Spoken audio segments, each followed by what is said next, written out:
El tema de hoy, sea astuto como serpiente. La parte que continúa es, y sencillos como palomas. Ese es el mandamiento de Jesús. Jesús nos exhorta y nos manda que seamos astutos como serpientes. Ahorita vamos a ver por qué. Y que seamos también sencillos como palomas. ¿Cómo puede ser astuto y sencillo al mismo tiempo? Es interesante. En el pasaje de Mateo 10, versículo 16, donde está este mandamiento, trae una frase antes del mandamiento. Dice Mateo 16, los envío como ovejas en medio de lobos, por tanto sean astutos como serpientes y sencillos como palomas. Este es un pasaje en el que en pocas palabras Jesús hace una comparación de nosotros con tres animales diferentes. Qué interesante, ¿verdad? Lobos, serpientes, lobos, ovejas, serpientes y palomas. Por alguna razón, nosotros, sus hijos, somos los más débiles, las ovejas y las palomas. Y aquellos que no creen en Dios son los más fuertes, los lobos y las serpientes. Vamos a hablar un poquito de estos animales. Los envío como ovejas. ¿Quiénes son las ovejas? ¿Qué es una oveja? Una oveja es un animalito tierno, indefenso. Algunos los catalogan como que no se saben defender y no tratan de defenderse. Solamente se dejan que les hagas lo que les quieras hacer. Algunos dicen que son un poco tontos, no son muy hábiles para hacer las cosas, por eso necesitan de alguien que los esté cuidando. Pero tienen un gran corazón, son muy mansos, se someten a la voz de su pastor. Y cuando el pastor les habla, ellas obedecen. Si el pastor las está dirigiendo, ellas van. En algunas partes, los pastores van atrás y enseñan a sus ovejas a arriarlas. Pero hasta donde yo tengo entendido, en aquella región donde Jesús vivía, los pastores van adelante de las ovejas. Y por eso hay un pasaje que dice, las ovejas siguen a su pastor. Y las ovejas, el pastor solamente les habla y ellas van atrás de él. Algunos necesitan unos perros para que en otras partes, creo que en Australia ahí están los perros australianos, perros ovejeros australianos que tienen que estar acarreando a las ovejas. Tal vez ha sido un método diferente en donde tienen que estarlas juntando, pero allá en la época de Jesús, el pastor iba adelante y él solamente les hablaba y venían. Hay un video en YouTube, no sé si lo has visto, donde hay una manadita de ovejas y llegan unas personas cualquiera y les hablan a las ovejas y nunca vienen las ovejas. Pero cuando llega el pastor, solamente les da un chiflido y todas se vienen. Ellas saben reconocer quién es el que las dirige. Los lobos. La característica distintiva de los lobos tienen poderosas mandíbulas que destrozan y muerden. ¿Sabes qué son? A diferencia de los leones, el león mata a su presa, la asfixia, la ahoga y después se la come. Los lobos y los perros, no sé cómo se llaman los perros, que son muy parecidos a los lobos, las hienas, todos animales que parecen perros, se comen a sus presas vivas. Mientras uno de ellos las está deteniendo, las otras las están desmembrando.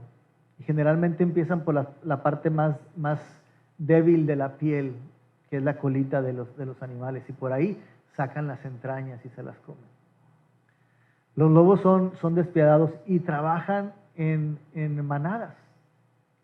Generalmente un lobo solo no te ataca, pero cuando se siente acompañado de varios y saben cómo buscar, es cuando ellos lo hacen y son muy efectivos para cumplir sus planes. La única oportunidad que una ovejita tenía para poder escapar de los lobos era confiar en que su pastor iba a intervenir para librarla. En este pasaje, los lobos a los que se está refiriendo Jesús son símbolo de aquellas personas que están acechando a los hijos de Dios para lastimarlos y para destruirlos. En este tiempo en que mis hijos son adolescentes y han conocido en este lugar donde han conocido gente nueva, allá en México, todos sus amigos eran de la iglesia y todos los que salían eran de la iglesia. Acá vinimos a iniciar una nueva iglesia y bueno, no hemos sido muy efectivos con los jóvenes, así es que ellos se han hecho de amigos de otros lugares. Y siempre les digo, tengan cuidado. Y en alguna ocasión me decían, confía en nosotros, papá. Nos has enseñado quién es Dios, creemos en Dios, confía en nosotros. Y mi respuesta es, confío en ustedes. No confío en los que están alrededor de ustedes, porque andan como leones y como lobos buscando como devorarlos. Así es que Jesús se está refiriendo a este tipo de personas que nos acechan y nos quieren devorar. Y sabes, a veces no tienen que ser malas personas. No son personas agresivas o que te van a golpear. A veces son los mejores amigos que te quieren alejar de Dios. Mira lo que dice Mateo 10:36. Los enemigos del hombre serán los de su casa. A veces el peor enemigo que te puedes encontrar está muy cerca de ti. Y repito, no es porque sea una mala persona, humanamente hablando, es porque si no cree en Dios, si no confía en Dios, si no ha depositado su fuerza y su confianza en Dios, sutilmente va a querer llevarte a lo que esa persona cree que es bueno y te está alejando de Dios. Y es un león o es un lobo acechándote para que Satanás te devore. Las serpientes. La Biblia dice que la serpiente era el animal más astuto de todos los animales que Dios creó. Génesis capítulo 3, versículo 1. La serpiente era más astuta que todos los animales del campo que Dios el Señor había hecho. Así que cuando la serpiente se acercó a la mujer, lo hizo de una manera muy habilidosa, muy astuta, muy sagaz. ¿Es verdad que Dios les dijo que no comieran de ningún árbol del jardín? Transgiversó la verdad de Dios. La astucia no es negativa, la astucia puede ser algo muy positivo siempre y cuando se use para algo positivo, pero se vuelve muy dañina cuando alguien la usa para el mal. Y hay personas a las que por alguna razón Dios les ha permitido que sean muy astutos y sepan cómo engañar, y sepan cómo embabucar, y sepan cómo distraernos de lo que es Dios, de lo que Dios quiere para nosotros. Es por eso que los proverbios se escribieron para que aprendiéramos a ser astutos, sabios, sagaces. Mira lo que dice Proverbios capítulo 1, versículos del 1 al 4. Proverbios de Salomón, hijo de David, rey de Israel. ¿Para qué son los proverbios? Versículo 2. Para adquirir sabiduría y disciplina, para discernir palabras de inteligencia, para recibir la corrección que dan la prudencia, la rectitud, la justicia y la equidad, para infundir sagacidad a los inexpertos y conocimiento y discreción a los jóvenes. La palabra de Dios nos ayuda para que seamos sagaces como serpientes y utilicemos esa sagacidad de una manera positiva, no de una manera negativa. Las palomas. Las palomas no son agresivas, como lo sería un halcón, como lo sería un águila. Las palomas son dóciles, son bondadosas, sirven como mensajeras en muchas ocasiones y son fieles para llevar ese mensaje cuando les ponían en las patitas un mensaje. Saben el camino y llegan fieles a donde están. Hay varias historias de palomitas que han llegado moribundas a donde tienen que llegar, a donde está su nido, para llevar el mensaje que traían. Tal vez por instinto para llegar a su casa, para llegar con las suyas, pero son fieles a lo que ellas son en realidad. Generalmente se les identifica también con la paz, la paloma de la paz. Y también la Escritura le da un tipo del Espíritu Santo. Cuando Jesús fue bautizado, el Espíritu Santo descendió sobre él en forma de paloma. Las palomas son aves tranquilas y sencillas. La palabra griega que Jesús usó para describir la sencillez de las palomas también expresa inocencia, y expresa pureza y expresa la libertad de la maldad, el ser libre de maldad. Cuando Jesús nos está diciendo, sean sencillos como palomas, sean inocentes, no se dejen manchar ni llenar del mal, sean libres de la maldad. El apóstol Pablo usó esa misma palabra para exhortar, o cuando hablaba de la iglesia a Roma. Romanos capítulo 16, versículo 19 dice, es cierto que ustedes, está hablando la iglesia de Roma, viven en obediencia, lo que es bien conocido de todos, y eso me alegra mucho. Pero, y hace una paráfrasis del mandamiento de Jesús, quiero que sean sagaces para el bien e inocentes para el mal. Que sepan cómo deben hacer el bien y lo hagan de una manera efectiva, pero sean torpes, no se dejen engañar por el mal. Generalmente no hablo de mí, pero creo que puedo dar testimonio de que por obra del Espíritu Santo, Dios en mi juventud me hizo muy inocente para el pecado. Para algunas cosas, tengo que aseverar, para algunas cosas. Mi desarrollo fue lento y mi apertura mental hacia muchas cosas fueron tardías. Pero Dios utilizó eso para que yo no me diera cuenta de algunas cosas y no me llamara la atención en experimentar algunas cosas. A eso se refiere el que seamos lentos, inocentes, a que seamos sencillos, sobre todo con respecto al mal. Este pasaje que acabo de leer de Romanos, les decía, es una aplicación del mandamiento de Jesús. Sean sagaces para el bien, sean sagaces como las serpientes, inocentes para el mal, sencillos como palomas. Toda esta tipología que Jesús ha estado utilizando con estos 4 animales están precedidos por otra palabra que también tiene mucha importancia.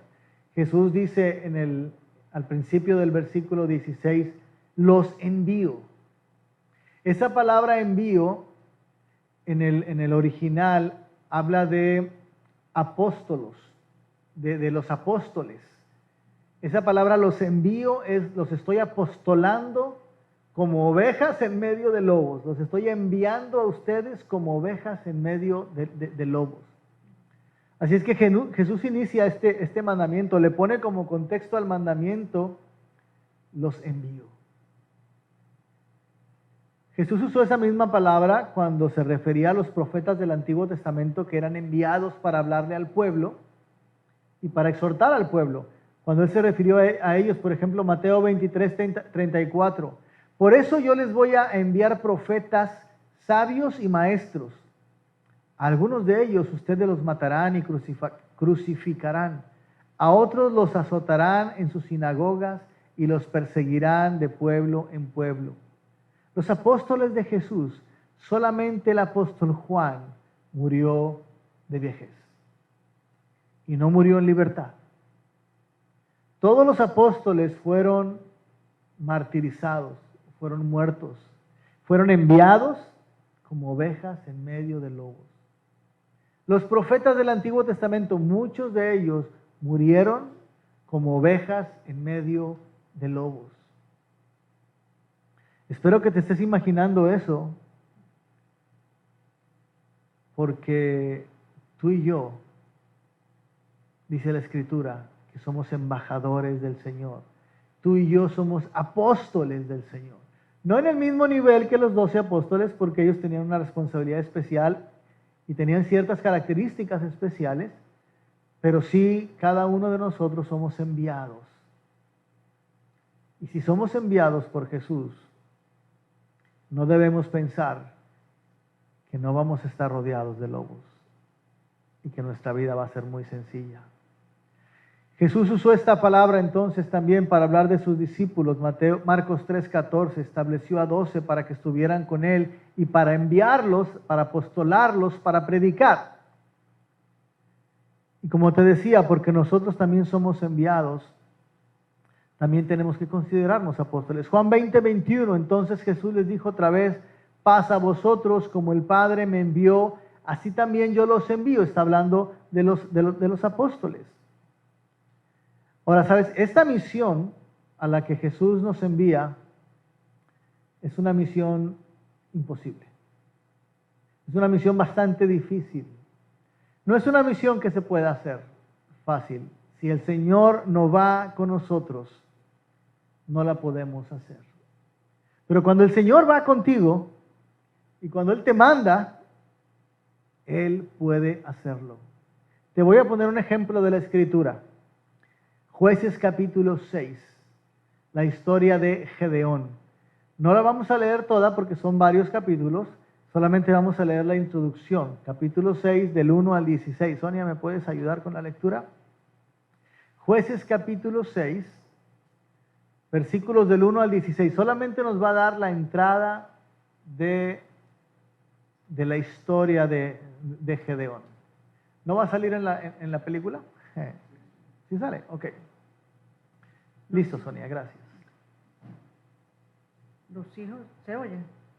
Abre el micrófono nada más, ¿está abierto? Está abierto. Los hijos de Israel hicieron lo malo ante los ojos de Jehová, y Jehová los entregó en manos de Madián por 7 años. Y la mano de Madián prevaleció contra Israel, y los hijos de Israel, por causa de los madianitas, se hicieron cuevas en los montes y cavernas y lugares fortificados. Pues sucedía que cuando Israel había sembrado, subían los madianitas y amalecitas y los hijos del oriente contra ellos, subían y los atacaban. Y acampando contra ellos, destruían los frutos de la tierra hasta llegar a Gaza, y no dejaban que comer en Israel ni ovejas, ni bueyes, ni asnos, porque subían ellos y sus ganados, y venían con sus tiendas en grande multitud como langostas, y ellos, sus camellos, eran innumerables. Así venían a la tierra para devastarla. Desde este modo empobrecía Israel en gran manera por causa de Madián, y los hijos de Israel clamaron a Jehová. Y cuando los hijos de Israel clamaron a Jehová a causa de los madianitas, Jehová envió a los hijos de Israel un varón profeta, el cual les dijo: así ha dicho Jehová de Israel: yo os hice salir de Egipto y os saqué de la casa de servidumbre. Os libré de mano de los egipcios y de mano de todos los que os afligieron, a los cuales eché delante de vosotros y os di su tierra. Y os dije: yo soy Jehová vuestro Dios. No temáis a los dioses de los amorreos, en cuya tierra habitáis, pero no habéis obedecido a mi voz. Y vino el ángel de Jehová y se sentó debajo de la encina que está en Ofra, la cual era de Joás Abeiserita. Y dijo Gedeón, y su hijo Gedeón estaba sacudiendo el trigo en el lagar para esconderlo de los madianitas. Y el ángel de Jehová se le apareció y le dijo: Jehová está contigo, varón esforzado y valiente. Y Gedeón le respondió: Señor mío, si Jehová está con nosotros, ¿por qué nos ha sobrevenido todo esto? ¿Y dónde están tus maravillas que nuestros padres nos han contado, diciendo: no nos sacó Jehová de Egipto? Y ahora Jehová nos ha desamparado y nos ha entregado en mano de los madianitas. Y mirándole Jehová le dijo: ve con esta tu fuerza y salvarás a Israel de la mano de los madianitas. ¿No te envío yo? Entonces le respondió: Señor mío, ¿con qué salvaré yo a Israel? He aquí que mi familia es pobre en Manasés, y yo el menor de la casa de mi padre. Jehová le dijo: ciertamente yo estaré contigo y derrotarás a los madianitas como a un solo hombre. Amén. Imagínate la situación del pueblo de Israel, acechada, desolada, pobre, con hambre. Y Dios le dice a un joven, que era el más chico de la familia, ve porque tú vas a librar al pueblo de los madianitas. Tenían varios años siendo esclavizados por ellos o siendo oprimidos por ellos. Es decir, quiero que te trates de imaginar que la situación no era buena y ya el hecho de tratar de revertir todo lo que estaba pasando era algo difícil. Y ahora Dios le dice a Gedeón, ve porque tú los vas a librar de la opresión que tienen. En los siguientes versículos y en los siguientes capítulos podemos leer cómo Dios envió a Gedeón. Si lees eso te vas a dar cuenta que no nada más era por el panorama de lo que estaban viviendo, sino cómo Dios propició que todavía la misión de Gedeón como un enviado fuera más imposible todavía. Ahorita me voy a regresar un poquito en la historia, pero me voy a adelantar a esta parte. Ya cuando Gedeón tenía el ejército de Israel listo, juntó 32,000 personas para ir a pelear contra los madianitas. Los madianitas no estaban solos. Ellos también le hablaron a los amalecitas y dice que a los hijos del oriente, eran otros pueblos de por ahí. En el capítulo 7, versículo 12, fíjate cuántos eran ellos. No dice el número. Los madianitas, los amalecitas y los hijos del oriente estaban tendidos en el valle como langostas en multitud, y sus camellos eran innumerables como la arena que está a la ribera del mar en multitud. ¿Te puedes imaginar cómo se vería toda esa gente que estaba allá? Si ya 32,000 eran bastantes, lo que la Biblia está presentando es que estos eran mucho más. Pero, para complicarla, porque a Dios le agrada hacer eso y mostrar su poder, le dijo, ¿sabes qué? Son muchos los que van contigo. No pelees con todos ellos. Diles que los que se quieran ir a su casa porque tienen miedo se vayan. Y dice la Biblia que se fueron 22,000. De los 32,000 que eran, quedaron 10,000. Y todavía Dios hizo otra prueba para decirle, ¿sabes qué? Son muchos. Para no hacerte el cuento largo, el ejército de Israel quedó con 300 personas. Tú puedes pensar lo que Gedeón estaría diciendo, Señor, me mandaste a derrotar a estos pueblos que se ve innumerable, y volteo para atrás y somos 300 personas. Muy valientes porque son los que se quedaron, pero no se ve que esté equitativa la situación. Sin embargo, en el último versículo que leyó Sonia, Jehová le dijo, ciertamente yo estaré contigo y derrotarás a los madianitas como un solo hombre. Vaya que era una misión imposible. Vaya que era una misión imposible. Jesús nos deja ver que nuestra misión como hijos de Él, como siervos de Él, es imposible cuando nos dice, yo los envío como ovejas en medio de lobos. Tú puedes esperar salir cada mañana de tu casa con la expectativa de que alguien te está acechando, de que alguien te está buscando para lastimarte. Y no es porque la persona, repito, sea mala, sino es porque Satanás a través de estas personas está buscando lastimarnos, engañándote. ¿Para qué vas hoy al estudio? ¿Para qué entras hoy al estudio? Estás muy cansado, puedes descansar, te sientes mal, te duele la cabeza, tienes algo más importante que hacer. ¿Para qué vas a entregar comida a alguien que lo necesita? Ya hay muchos que lo están haciendo. Es decir, nos trata de engañar sutilmente. Puede haber algunas cosas difíciles.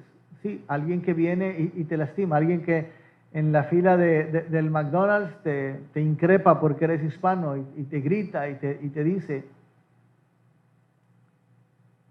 Lo que quiero tratar de poner en tu mente es que somos enviados como ovejas en medio de lobos. Y tenemos que aprender cómo reaccionar. Primero, tenemos que desarrollar nuestra astucia. Bueno, primero tenemos que confiar en Dios, como lo hizo Gedeón. Saber de que Él va con nosotros. Él está con nosotros. Después, si tenemos esa confianza, entonces podemos empezar a desarrollar nuestra astucia. Una de las características de las serpientes, por eso compara la astucia con las serpientes, es que ellas tienden a no entrar en conflicto. Una serpiente no te va a atacar por atacarte. Lo primero que hace se trata de escabullir. Siempre trata de buscar una segunda opción. Si me puedo ir, rápido me voy. A menos de que sea indispensable que tenga que defenderme, entonces lo voy a hacer.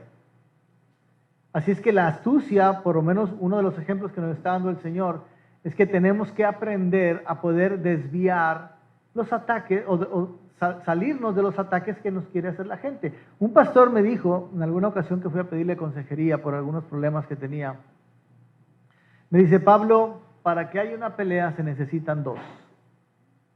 No seas el segundo. Es decir, si alguien viene contra ti, no participes de eso. ¿Qué fue lo que hizo José cuando la esposa de Faraón lo quería tomar?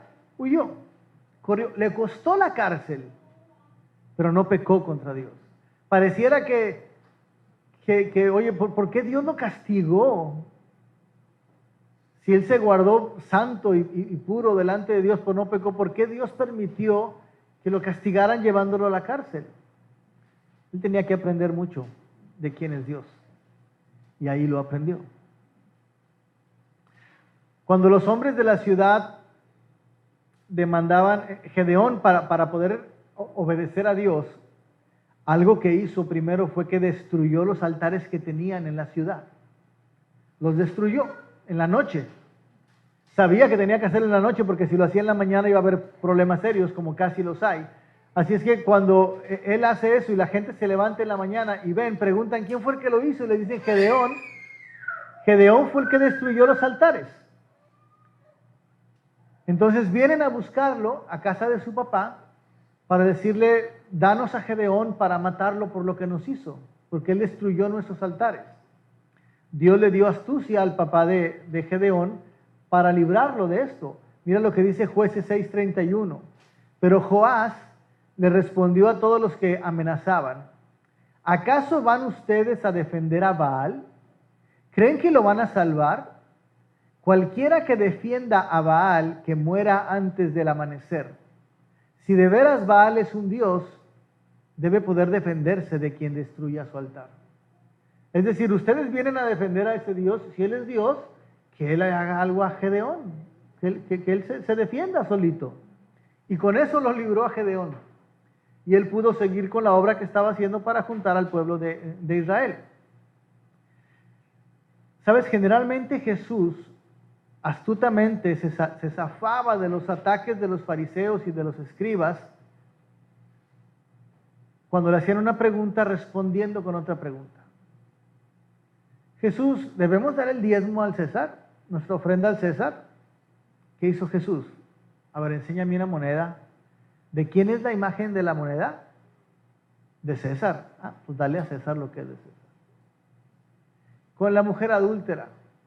Varias ocasiones venían y le preguntaban sobre el divorcio. ¿Qué tenemos que hacer? Y Jesús muchas veces le respondía con otra pregunta. Y se zafaba de lo que estaban haciendo. Ese mismo carácter de Jesús, ese carácter astuto, ese carácter sagaz, hoy nosotros lo tenemos disponible a través del Espíritu Santo, a través de su palabra. Lo que Él está demandando de nosotros es que aprendamos a desarrollar la astucia para poder cuidarnos y para poder defender el Evangelio de una manera efectiva. Pero para eso tenemos que prepararnos. Repito, primero tenemos que confiar que quien nos envía está con nosotros. Y segundo, tenemos que dedicar tiempo para prepararnos, conocer su palabra para poder hablar de su palabra, poder conocerlo a Él para poder hablarle a otros de Él y que no vengan y nos engañen con lo que nos están diciendo.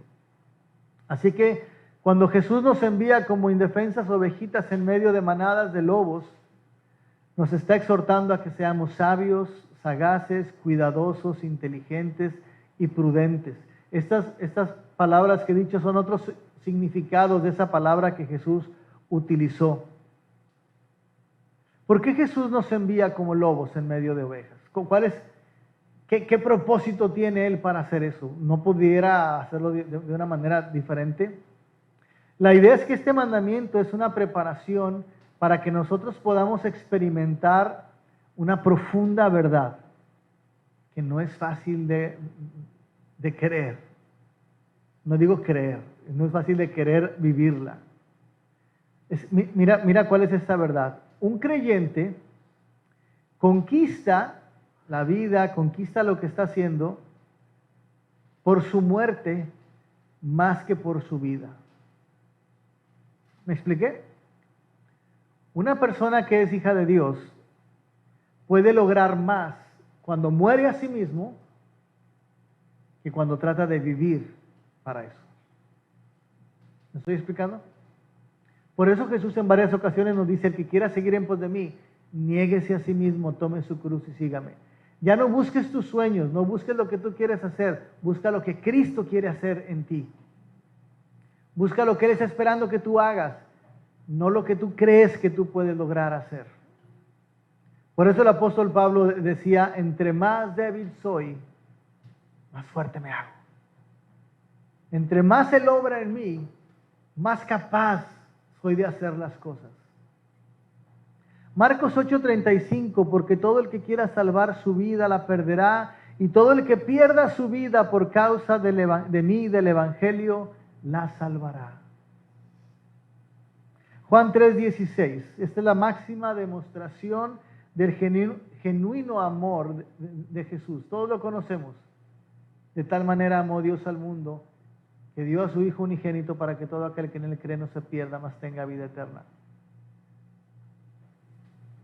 Siempre que sobre todo cuando voy a un funeral, utilizo una frase que dice: ¿sabes qué? Jesús no te amó así tantito, ni te amó así un poquito más, ni te amó tal vez un poquito más.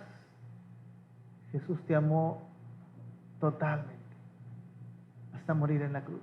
La muerte de Jesús, la muerte de un cristiano, la muerte física, es la máxima expresión del amor de Dios.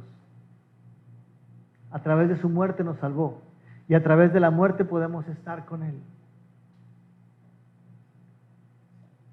Cuando Jesús nos dice: los estoy enviando como ovejas en medio de lobos, es para que tengas la conciencia de que te estás considerando terminado. No hay nada que pueda hacer. Si voy ahí, me van a liquidar. ¿Y sabes qué? Está bien. Para eso te envió. Para que a través de lo que Él haga contigo ahí, y que puede ser terminar contigo, muchos lo conozcan a Él.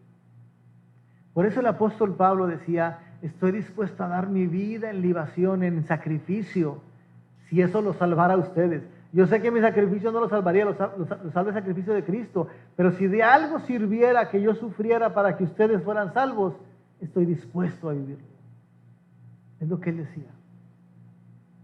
Cuando Jesús nos dice: te envío en medio de lobos, es para que pongas en tu mente: esto es peligroso. Tengo que ser sagaz como serpiente, no para ver cómo me voy a librar, porque Él lo puede hacer, sino para ver cómo voy a utilizar lo que tenga que hacer, mis palabras, para que ellos no ganen su verdad, sino la verdad del Espíritu, la verdad de la palabra, gane sobre ellos. Tengo que ser humilde como paloma, no para tratar de jactarme delante de ellos, sino para someterme a ellos, y en ese sometimiento ellos puedan ver el sometimiento que Jesús tuvo al morir en la cruz, para que sus pecados fueran perdonados. ¿Me estoy explicando? Por eso después de que leemos Juan 3:16, de tal manera amó Dios al mundo que dio a su único Hijo para que todo aquel que en Él cree no se pierda, mas tenga vida eterna, tenemos que leer primera de Juan 3:16. En esto hemos conocido ese amor que Él nos dio. Él puso su vida por nosotros. También nosotros tenemos que poner la vida por los hermanos. Tengo que estar dispuesto a ir a hacer lo que Jesús hizo también. No porque yo voy a lograr lo que Él hizo, sino porque yo voy a demostrar lo que Él hizo. Entonces este mandamiento de Jesús, que seamos astutos y sencillos, está dado en un contexto de muerte, en un contexto de sabernos indefensos delante de estos lobos feroces, en un contexto de que vivamos nuestras vidas como ejemplos y testimonios vivos de lo que significa negarnos a nosotros mismos, tomar nuestra cruz y seguir a Jesús. Esa es la vida de un cristiano. La Biblia dice que Satanás siempre está, lo decía un ratito, como un león rugiente buscando a quien devorar. Así es que aunque nos sabemos acosados constantemente y aunque nos sabemos protegidos al mismo tiempo por nuestro pastor, Él nos demanda que desarrollemos la cualidad del carácter de Jesús, de ser astuto para defender el Evangelio y sencillo para dar ejemplo y testimonio a otros de quién es Él. La próxima semana vamos a continuar un poquito con este tema, porque el tema se llama No temas. Y es decir, cuando uno es enviado en medio de lobos, es muy fácil que en realidad pudiéramos tener miedo. Tener miedo a lo que va a pasar, tener miedo de lo que nos vayan a hacer, tener miedo de sentirnos solos. Pero bueno, Jesús por eso nos va a decir, no temas, yo estoy contigo. Vamos a orar.